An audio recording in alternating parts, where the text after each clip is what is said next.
Dear students, आज के video में हम बात करेंगे इलेक्ट्रिकल रेजिस्टिविटी और स्पेसिफिक रेजिस्टेंस। रेजिस्टिविटी को ही हम स्पेसिफिक रेजिस्टेंस कहते हैं। तो आइए बात करते हैं रेजिस्टिविटी क्या होती है। रेजिस्टिविटी को समझने के लिए पहले हम ये समझते हैं किसी कंडक्टर का रेजिस्टेंस किन किन फैक्टर्स पे डिपेंड करता है। Factors on which resistance of a conductor depends, on which resistance of a conductor depends। कौन कौन से फैक्टर्स पे किसी कंडक्टर का रेजिस्टेंस डिपेंड करता है। देखिए, मान लेते हैं अपने पास में कोई कंडक्टर जिसकी लेंथ मान लेते हैं अपन L। Let us consider a conductor of length L and area of cross section A। इस कंडक्टर का ये वाला जो एरिया ऑफ क्रॉस सेक्शन है, इसकी ये जो मोटाई है, इसको हम एरिया ऑफ क्रॉस सेक्शन कहते हैं। इसकी लेंथ मान लिया अपन ने L। मान लेते हैं भाई इस कंडक्टर के दोनों एंड्स पे अपन ने ये बैटरी लगा दी पोटेंशियल डिफरेंस प्रोड्यूस करने के लिए, और बैटरी का जो पोटेंशियल है वो मान लेते हैं V।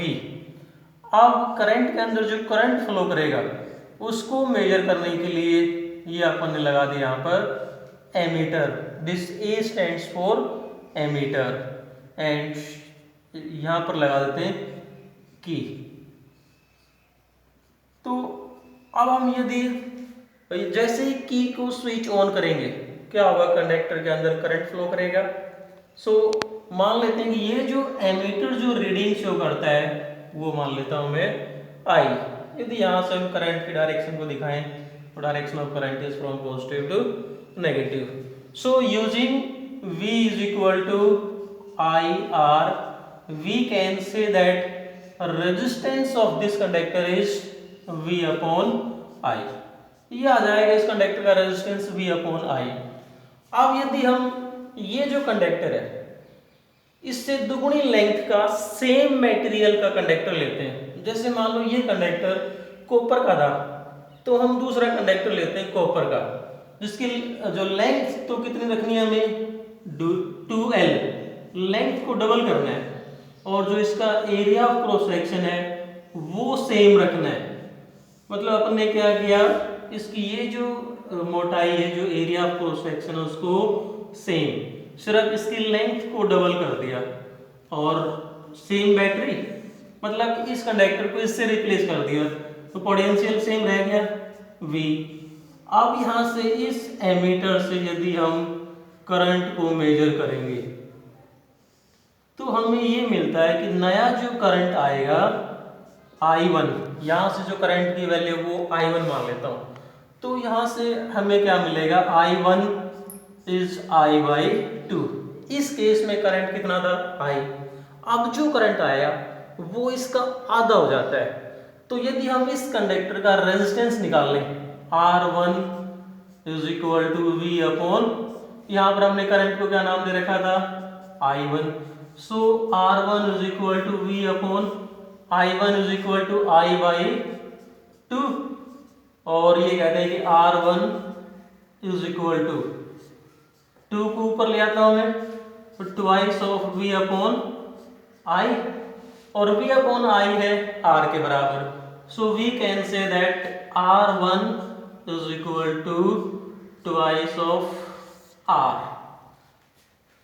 मतलब हमें क्या मिला, देखो लेंथ को हमने डबल कर दिया, लेंथ को डबल करते ही जो नया जो रेजिस्टेंस है वो क्या हो गया, डबल हो गया। इसका मतलब एक बात हमारे पास में क्या आ गई, किसी कंडक्टर का जो रेजिस्टेंस है, resistance is directly proportional to length of a conductor.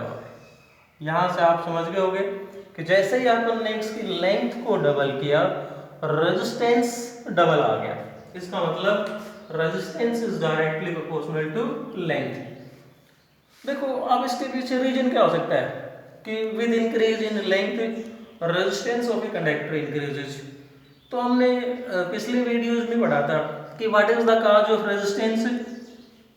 Resistance का कारण क्या होता है, जब हम किसी कंडक्टर के दोनों एंड्स पे पोटेंशियल डिफरेंस अप्लाई करते हैं तो इलेक्ट्रॉन नेगेटिव से पॉजिटिव की तरफ मूव करते हैं, तो क्या होता है इलेक्ट्रॉन का दूसरे एटम के साथ में, आयन के साथ में या इलेक्ट्रॉन के साथ में कोलिजन होता है। तो जैसे ही लेंथ को बढ़ाएंगे क्या होगा, इलेक्ट्रॉन का जो कोलिजन है, नंबर ऑफ कोलिजन भी बढ़ते जाएंगे, लेंथ बढ़ेगी उतना ज्यादा क्या होगा, इनका कोलिजन बढ़ेगा। सो cause of resistance is collision, और कोलिजन बढ़ेगा तो क्या होगा, रेजिस्टेंस भी बढ़ेगा।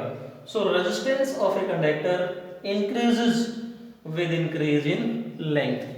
अब यहाँ पर ये तो हमने बात की है इसकी लेंथ की। अब यदि लेंथ की जगह हम दूसरा एक्सपेरिमेंट करके देखें, ये जो अपने पास में कंडक्टर है इसकी लेंथ तो सेम रख लेते हैं। क्या करते हैं, इसका जो एरिया ऑफ क्रॉस सेक्शन है, मतलब इसकी ये जो मोटाई है ना, ये वाली मोटाई, इसको हाफ कर देते हैं। लेंथ को सेम रखना है, एल ही रखना है लेंथ। क्या करना है, इसका जो एरिया ऑफ क्रॉस सेक्शन है, ये वाली जो मोटाई है, इसको आधा कर देते हैं। इस मोटाई को आधा कर दिया अपन ने, एरिया ऑफ क्रॉस सेक्शन को हाफ कर दिया। तो अब फिर से यदि हम same experiment, if we measure the value of current from this emitter, emitter से यदि करंट की वैल्यू को मेजर करेंगे तो value of current I2 is equal to I by 2, exactly फिर से आधी हो जाती है। इस केस में करंट I था, इसकी लेंथ, इसकी जो मोटाई या एरिया ऑफ क्रॉस सेक्शन को आधा करते ही करंट क्या हो गया, आधा हो गया। अब यदि यहाँ पर हम इसका रेजिस्टेंस निकालें तो resistance R2 is equal to V upon I2। इस केस में जो करंट आया उसको अपन ने क्या नाम दे रखा था, I2। और ये कहते हैं कि R2 is equal to V upon I2। I2 किसके बराबर है, I अपॉन 2, और 2 को ऊपर ले आएंगे, क्या आ जाएगा हमारे पास में, R2 is equal to twice of V upon I, but V upon I is equal to R. So R2 is equal to twice of R. इसका मतलब क्या हुआ, रेजिस्टेंस इसका दुगना हो गया, डबल हो गया। अब देखो हमने यहाँ से क्या मतलब जो कंक्लूजन क्या निकाला, लेंथ को सेम रखा, इसका जो एरिया ऑफ क्रॉस सेक्शन है उसको आधा कर दिया, एरिया को आधा कर दिया, रेजिस्टेंस डबल हो गया।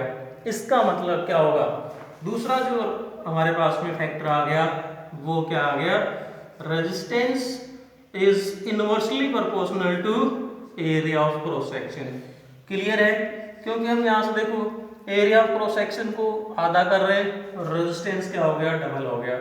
सो रेजिस्टेंस के लिए हम क्या कह सकते हैं कि रेजिस्टेंस लेंथ के डायरेक्टली प्रोपोर्शनल होता है, एरिया के इनवर्सली प्रोपोर्शनल होता है।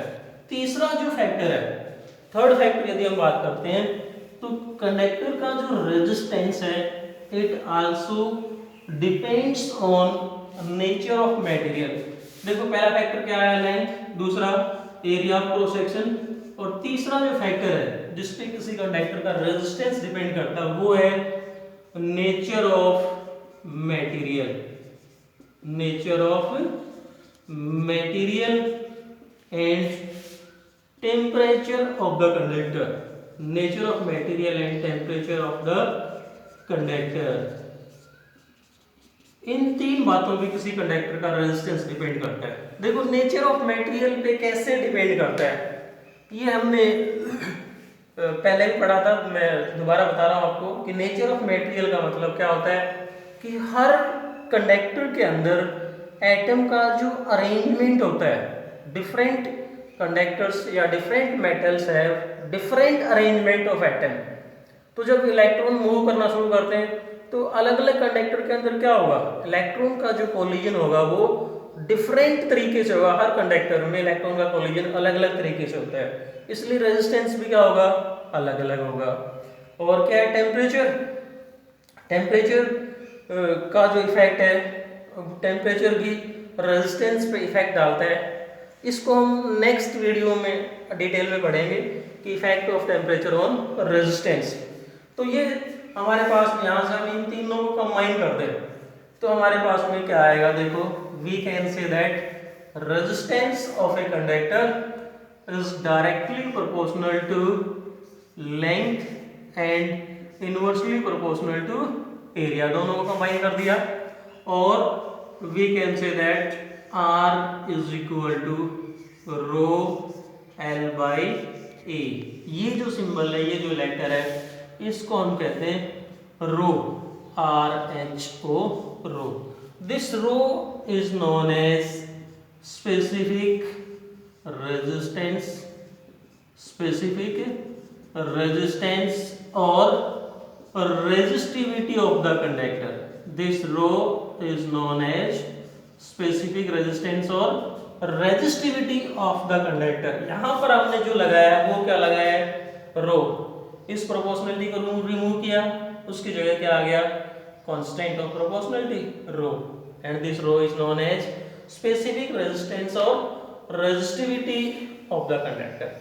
अब हम बात करते हैं हमारा जो वाटर्स इलेक्ट्रिकल रेजिस्टिविटी जो इसको लेके चले थे, वो अब आता है हमारे पास में कि इलेक्ट्रिकल रेजिस्टिविटी को हम कैसे डिफाइन करेंगे। यहाँ से तो हमने ड्राइव क्या किया, R is equal to rho L by A. अपन ने यहाँ तक ड्राइव किया R is equal to rho L by A. If we assume, अगर हम मान लें कि suppose L is equal to 1 and A is equal to 1, कोई कंडक्टर जिसकी लेंथ यूनिटी हो, area of cross section unity हो, तो उस केस में R इज इक्वल टू क्या आ जाएगा, रो। सो यहाँ से हमारे पास में डेफिनेशन आती है रेजिस्टिविटी की, व्हाट इज रेजिस्टिविटी। यहाँ से हम डिफाइन कैसे करेंगे, resistivity is equal to resistance. We can say that resistivity is equal to resistance of a conductor, resistance of a conductor having unit length। Unit का मतलब यहाँ पर 1 से हम बात कर रहे हैं, हमने क्या माना कि मान लो लेंथ 1 हो, एरिया 1 हो, सो तब उस केस में रेजिस्टिविटी किसके बराबर आई है, रेजिस्टेंस के बराबर। तो आपने डिफाइन भी यही कर दिया कि resistivity is equal to resistance of a conductor having unit length and unit area of cross section, and unit area of cross section. Resistivity is equal to resistance of a conductor having unit length and unit area of cross section. देखो इसको हम यूं भी कह सकते हैं कि किसी कंडक्टर की लेंथ 1 हो, एरिया 1 हो, तो we know that volume is equal to AL। So volume क्या आ जाएगा यहाँ से, 1 सेंटीमीटर क्यूब या 1 जो भी यूनिट लेंगे, 1 मीटर क्यूब या सेंटीमीटर क्यूब, जो भी यूनिट ले रहे हैं, या यूं कह देंगे यूनिट क्यूब, सिंपल सा ही कहते हैं यूनिट क्यूब। वॉल्यूम कितना आ गया, unit cube. So resistivity is equal to resistance of a conductor having volume unit cube. मतलब कोई कंडक्टर जिसका वॉल्यूम यूनिटी हो, उसका जो रेजिस्टेंस होगा ना, उसी को हम क्या बोलेंगे, रेजिस्टिविटी। देखो यहाँ से क्या कह दिया मैंने, सिंपल सी डेफिनेशन कि resistance is equal to resistivity of a conductor having unit volume. कोई कंडक्टर जिसका वॉल्यूम यूनिटी हो, उसी का रेजिस्टेंस क्या कहलाता है, रेजिस्टिविटी। अब हम इसकी बात करते हैं यूनिट्स ऑफ रेजिस्टिविटी। यूनिट्स क्या क्या होंगे रेजिस्टिविटी की। देखो यहाँ से R is equal to rho L by A, तो यहाँ से यदि हम रो निकालेंगे तो रो इज इक्वल टू क्या आ जाएगा, R A बाई L। सो यहाँ से हम रेजिस्टिविटी की SI यूनिट की बात करते हैं। रेजिस्टिविटी की यूनिट क्या आ जाएंगे भाई, R क्या रेजिस्टेंस, रेजिस्टेंस के लिए यूनिट होती है ओम, A क्या एरिया, एरिया के लिए मीटर स्क्वायर, लेंथ के लिए L। So unit of resistivity क्या आ जाएगी यहाँ से, ohm metre. This is the symbol of ohm, ये आ गई ohm metre unit of resistivity ammeter. अब देखो हम बात करते हैं किसी कंडक्टर का जो रेजिस्टिविटी है किन किन फैक्टर्स पे डिपेंड करती है। रेजिस्टिविटी कौन कौन से फैक्टर्स पे डिपेंड करती है? Factors on which resistivity of a conductor depends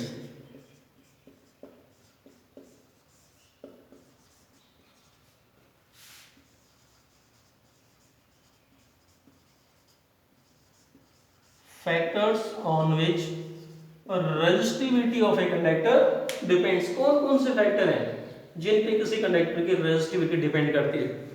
dear students, हमने ओम्स लॉ को जब डिराइव किया था उसमें अपन ने प्रूव किया था R is equal to M upon N E square tau L by A. ये फार्मूला हम डिराइव कर चुके हैं। आज अपन ने क्या प्रूव किया? R is equal to rho L by A. So if we compare 1 and 2, यदि हम इन दोनों को कंपेयर करते हैं, ये भी रेजिस्टेंस है ये भी रेजिस्टेंस है, दोनों में L by A factor common आ गया। So we can say that resistivity is equal to M upon N E square tau. ये आ गया हमारे पास में जो रेजिस्टिविटी है, क्या आ गई? M upon N E square tau. अब देखो रेजिस्टिविटी कौन कौन से फैक्टर्स पे डिपेंड करती है?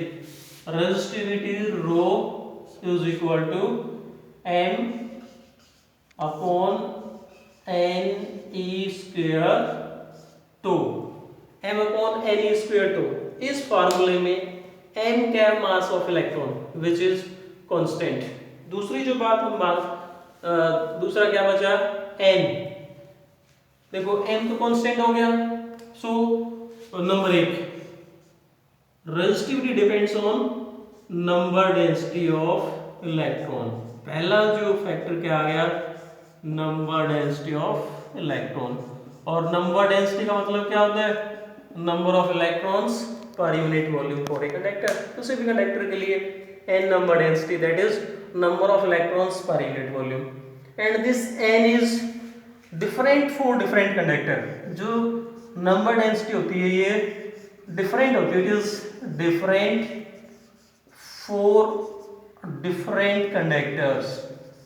सो हम ये कह सकते हैं कि अलग अलग कंडक्टर्स जो होते हैं उनकी रेजिस्टिविटी भी क्या होती है? डिफरेंट होती है। Resistivity is different for different conductors, क्योंकि जो नंबर डेंसिटी है वो डिफरेंट होती है, एंड डिफरेंट होगा तो रेजिस्टिविटी भी क्या होगी? डिफरेंट होगी।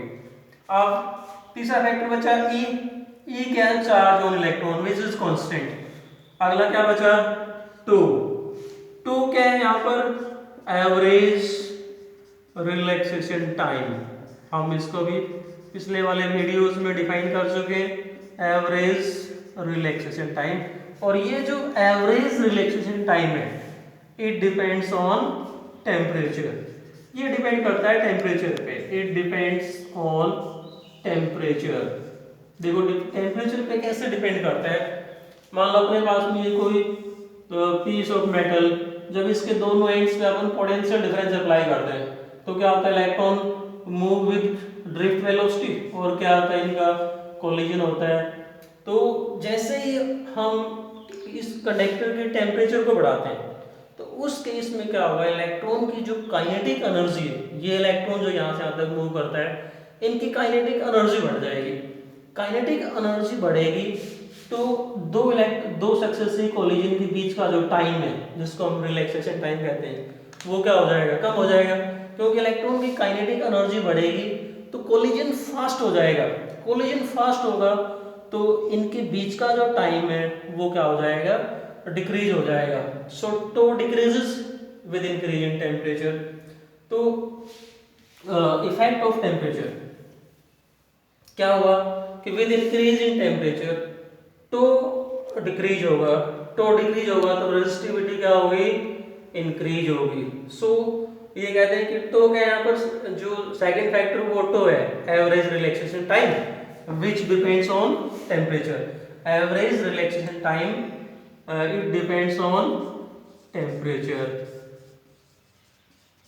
it depends on temperature.